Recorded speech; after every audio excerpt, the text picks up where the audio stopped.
eebbe naxariistii jannaha ka waraabiye waxa xabaalaha halleeye ee duleedka magaalada Hargeysa lagu aasay Faadumo Cismaan Aadan oo saaka loo ballansanaa in meherkeedu uu ka qabsoomo mid ka mid ah hoteelada magaalada Hargeysa balse ay u timid tii xaq ahayd ehelka iyo qaraabada marxuumadda ayaa telefishinka Hoonkeyba la wadaagay tacsida magacaygu waa magac ku qoran waa Cabdifaarax Ducaale waxaan ahay ninkii xafladda meherka ku soo casuumayay labada beelood inta kala guursanayay xalayto kaarkii baan kala qaadanay nabadgelyo ku kala seexanay waxay ahayd in saaka meherku 10 ka dhaco sagaalkii baan lagu wargeliyo leeyahay wargabadhiiba waa meedo waxay taalaayeen dhakhtar halka kana mucjisada markaa dhacday waxaan leenahay ilaa ilaa waa inay raajicuun inanta waxaan leenahay ilaahay jannada firdawsa ha geeyo ilaahay ehelkii ka tagtay ehelka khayr badan ha u geeyo ilaahay jannadiisa ha ka waraabiyo inanka waan adeer wahay oo ay ahayd inaanu deesaaka u gudoono aqalka ka taagnaa baanu saaka la gudooman lahayre inankana waxaan leenahay ilaahay jannada isagana sabir iimaan ilaahay ha siiyo ilaahay sabir iimaan ha siiyo ilaahay sabir dhamaanteen ilaahay sabir iimaan ilaahay inaga siiyo sidii aqalku sheegayay waa ibra qaadasho waxba dadka lagu tusaya warba ilaahay laga cabsado wada aragtaa naftu intay jirto inta saaka la guursan lahay caawa aqal adduunyo gel lahayd aqal aakhirey ku jirtaa Allah laga cabsado ilaahay waxaan ka baryaynaa naxariistii janna inuu ka waraabiyo ilaahay waxaan ka baryaynaa dambigeeda inuu dhaafo ilaahay waxaan ka baryaynaa midda adduunyada ka khayr badan ilaahay inuu siiyan ka baryaynaa geerida maanta dhacday waa geeri xaqa qof kasta oo bil aadamina uu fili karo oo uu sugayo inuu maalin maalmaha ka mid dhimanayo waxaynu ognahay bini'aadamku inaanu ogeyn maalintu baxayo waxaynu ognahay daqadal naqayna inaanu ogeyn haddaynu ognahay waa ka taalushaysan lahay geerida maanta aynu joognaa waxay geeriyada xaqa ee yimaada kaga duwantay waa mucjiso gooniya waa mucjiso inantaa waa la soo doonay waa loo soo geed fadhiistay maanta sagaalkii subaxnimo ay ahayd in la bixiyo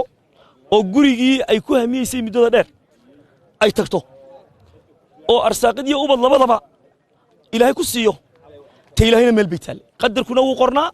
sida maanta ayaa qorayd waxaan nuu soo kalaano nuu soo toosnay aruuskeedanu ka qayb galno bixinno oo guurinno markaanu soo baxnayna aaskeedii baa naloogu yeedhay maantana waxaa joognaa aaskeedii arrintaasi waxay u baahan tahay mucjiso weeye cibro qaadasho bini'aadamku inay ku cibro qaataan dunidu inaanay macnaba lahayn adduunyadu inaanay macnaba lahayn inay ku cibro qaataan oo labadaas intay isu jiraan eega saacada u dhaxeeyay xilligii la guurin lahaa iyo xilligii lagu tukaday janaasadeeda saacada yar baa u dhaxeeya waxba may qabin dhimbay qabin xalay baa lagu soo booday saaka way iska ladnaan baa la lahaa hawsha lama baajinin diyaar baa loo ahaa diqad askiina imka way naga joogna marka waxa weeye dadka waxa ugu sugan oo kaliya oo halkan maanta ka ah in lagu cibro qaato oo qofku intuu adduunyada joogo gooru baxaya ma oge in uu ku tala galo inaanu daqiiqada badan wuxuu mudan doonaa inuu ogeeyna uu ilaahay cabsidiisa iyo ku xidhnaantiisa iyo cibaadadiisa iyo weysadiisa iyo alla ka cabsigiisa inuu badiyo cimro ku qaato inay baashi meel ba jirin inna lillahi wa inna ilayhi raaji'uun aan ilaahay ka baryaynaa ilaahay jannadii geeyo ilaahay waxaan ka baryaynaa inta ka tibina ugu dambi dhaafo idinkuna waxa ogaataan saacad la isqabanaya ma jirtee war salaada iyo cibaadada iyo ogaada dacwadana ogaada diintana ogaada salaad iyo weysadana ogaada dhalinyaro badan baa halkan taagane waxaan waar idinku dardaaranaa waar qof oo saacad lagu qabanay ma ogide war adigoo salaad la oon ilaahay caabudan dhulka wajiga u dhan yaad dhiman lagu qabanine ku fakir saacad lagu qaban ma ogide sidaas oo kale u dhacaysaa inaanad meysadaadu ka qabino ilaah cibaadada ilaahay ku xidhnaato salaam alaykum magacaygu waa Mubarak Cali Shamaaxiye waxaan ka mid ahay family-ga inanta Faadumo Cismaan Aadan runtii waa geeri naxdin leh oo hawsheeda wadatay ayay ahayd kullu nafsin daa'iqatul mawt summa ilayhi turjacuun geeri naf kasta geeri bay dhadhamin doontaa insha Allah taala inanta maanta waxay ahayd farxadeedii bay ahayd waxay ahayd maalintii meherkeedu qabsoomi lahaa ayay ku beegnayd runtii sidii ay hawshu u socotay ee ay diyaarka ugu ahayd inay waxa weeye hawshu maanta qabsoonto ayaa waxa ku soo booday faalugaasoo sababay geerideeda waxa weeye maalin aad u xanuun badan oo waxa weeye dareenkeeda leh oo hawsheeda wadatay ayay ahayd Faadumo waxay ahayd inan aad u qiimo badan oo waxa weeye ehlu cibaado ah waxa weeye xanuunkii geerideeda waxa sababay faalu ku soo booday xalay markay seexatay kullu nafsin daa'iqatul mawt summa ilayhi turjacuun ilaahay waxaynu uga baryaynaa inuu jannooyinkiisa ku casuumo inna lillahi wa inna ilayhi raajicuun faadmo cismaan aadan faamiligii baanu nahay waxa dhacday daraad baanu isbarannay reerkii inanta aanu siinaynay markii aanu isbarannay ee arrimihii noo dhammaadeen maantoo sabti ah aannu u ballansanayn inaannu inantii bixinno 9kii barhkaannu hudheel ku ballannay markaa markii kaadhirkii la qaybiyey inanta aabbaheedna ila soo hadlay ee uu ii sheegay xalay baanu wada hadlo wuxuu inantii way xanuunsanaysaa saakaanu haddana wada hadallayoo wuxuu yidhi inantii insha allahu tacaala way iska ladnaan doontahay hawshii inaynu dhammaysanaynu ku rajo weyno waynu dhammaysanaynaa hudheelku waa naloo soo ballamiyey waa la soo ballamiyey hudheelka markii aanu markaa damacnay inaannu kaadhkii la soo qaybiyey eanu hawshii damacnay inaan u diyaargaroono ayaa tii ilaahay timi qadarkana ilaahay baa iska leh gurigeedii xaq ahaana way tagtay idilahaanteenbu waynu u ducaynaynaa ilaahayna waxaynu uga baryaynaa beddelkeedoo khayr qaba inuu ilaahayna siiyo ilaahay beddelkeedoo khayr qaba hayna siiyo waalidkana qalbiga ha uga reebo iyo inankaa doonayeyba qadarka ilaahay unbaa adduunyada tan ka soconaya marka dee wax kastaa way dhacaanoo qadarkaa ka weyn wax kastaba ka weyn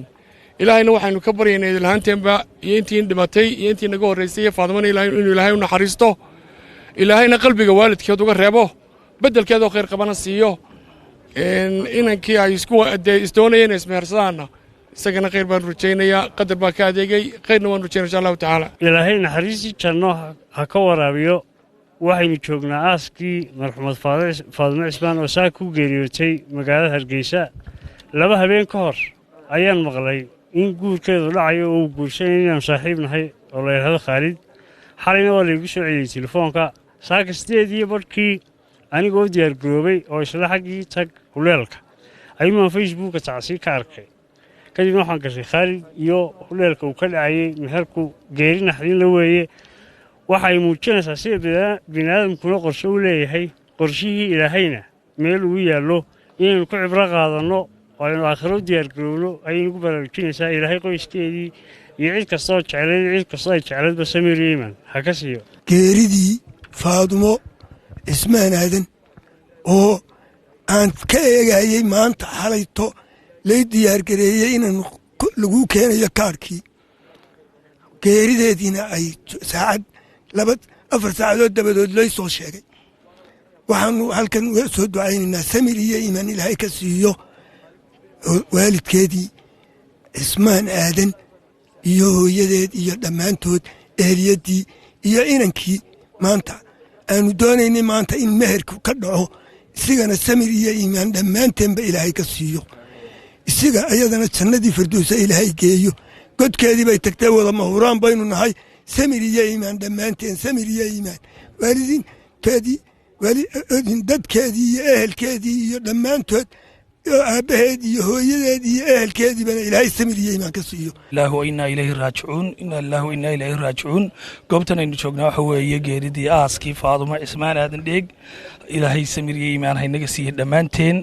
weliba annagu ah faamligii iyo qoyskii hay ka soo jeeday faadumo weliba gaar ahaan awowo cismaan baan aad uga taasiyadaynayaa